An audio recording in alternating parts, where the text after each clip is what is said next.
So we are now in GenSan still. Recuperate a bit and the rest since halfway na eh. So I think we deserve a bit of rest.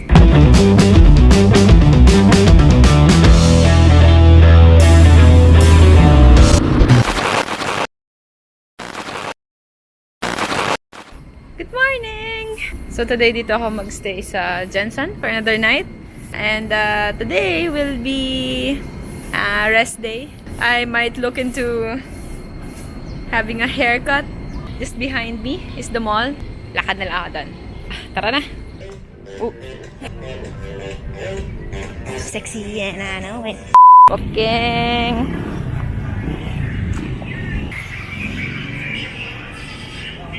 Ang gara pala kahapon. Parang daming bumabati kahapon. Merong bata on his bike na sabi ko siya sa aking ride safe. Tapos may isang tricycle driver na he asked me kung ako lang ba naglo-loop. Gumilid lang siya sa akin and he asked me. Wait. Kaysa ano? My goodness. Napaka tabi-tabi lang ang mga mall dito. I'm actually within walking distance of 4 malls. So, doon ako sa KCC. Nandun yung salon. Gusto ko.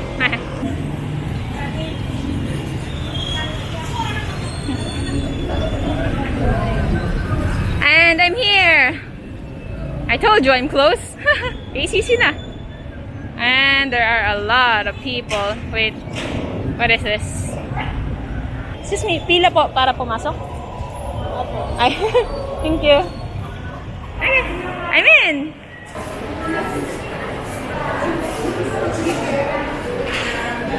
Oh. I don't know where to go first. Oh, wait!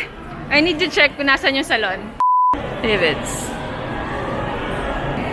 Hello po.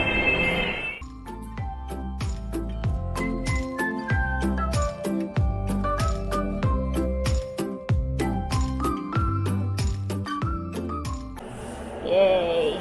Let the pain commence. Does it look any better? I don't know. It does to me. And that's what matters. 3:30 pa yung available na stylist. So right now, I'm on the hunt for something to eat.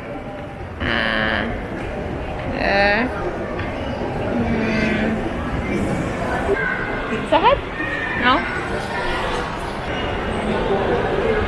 Ranza. What? What's there? May Veranza. What's this? Wait, I see burrito. Is that Army Navy? Aha! Wait, mukhang Army Navy. I want that. There are walkalators, but stairs tayo. Army Navy! Woohoo! Okay, we're eating here. We're eating here. Cheese quesadilla and chicken burrito. May dips.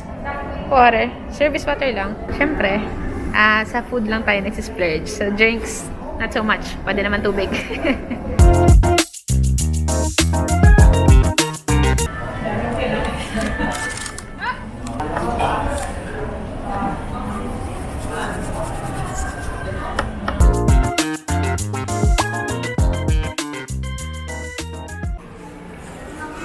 Okay, I'm done eating. Ay, oh yeah! I wanted to look for socks nga pala. Okay. Department store. So this is exactly what I'm looking for. I'll take it. Got it. Hopefully, hindi na magsusugat. Hey. Kailangan video ako. Nag-vlog? Opo. Ilang days ka dito, GenSan? Kakadating ko lang po kahapon ng mga bago magtanghali. Wow. Tapos ngayon po, puro pahinga lang ngayong araw din. Baba na tuloy. Opo. Tuloy-tuloy yan na. Opo. Ano yung motor mo, ma'am? Keeway na 150cc. Dati mo yung ginagawa mo? Travel? Travel po, usually. Yung motor po, last year lang nag-aral. Dito po siguro. A little lower than shoulder lang po. So, ano pong tingin niya best? A few inches later. Ang sarap. Ang sarap sa pakiramdam. Pag ganang ko, tapos na agad siya. 160 lang ang gupit doon. What? Okay.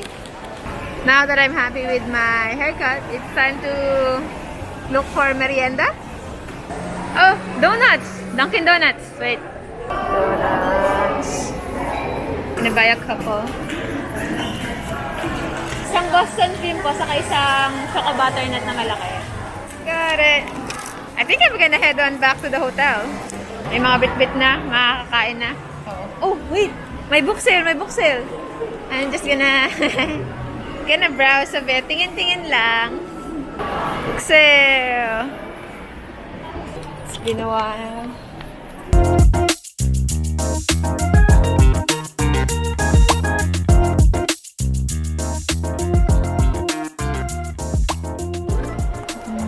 Okay, we're going. Sir. Ngayon lang ito nakita ng book sale. I don't know if open pa yung sa MOA. I'm happy. 4 books. 75 pesos. Oh yeah. Going back to the hotel. Let's go. Okay. Na-empty na yung camera ko. That's the first time I've emptied it. I think ang sobrang dami kong kuha today. To be fair, hindi ko siya chinarge after ng ride ko kahapon. So, that's fair. Hi, baby! It's my baby! Looking poggy as always. Look! This charger, nabigay ni Sir Kim, na na-meet ko sa somewhere sa Bicol. Na-fix na siya dito sa windscreen. At least hindi na siya naka-cable tie lang. General tune-up, nalinis yung chain, na-tighten. Also, yung bracket ko, pinaayos ko. Because previously, it was parang misaligned. Yung shock is busted na daw tong left. But, kaya pa naman daw. So, sa Manila ko na lang siya papapaltan. So, now that I'm back at the hotel, let's look at my haircut ng it's okay. I'm happy. I think today was a successfully fun day. It's 4 p.m. Kanina, I was getting kind of sleepy when I was getting my haircut. And I just realized na the past few days, it's been either 5 hours or 6 hours lang yung sleep ko. One of it is even 2 hours lang. So, I think I might take a nap. Recover some of the sleep debt that I've had so that I can be in tip-top shape for tomorrow. It's gonna be a bit of a stretch tomorrow, but I'm sure it'll be awesome. I'd have company tomorrow for a change, and I'm sure it'd be fun. See you tomorrow!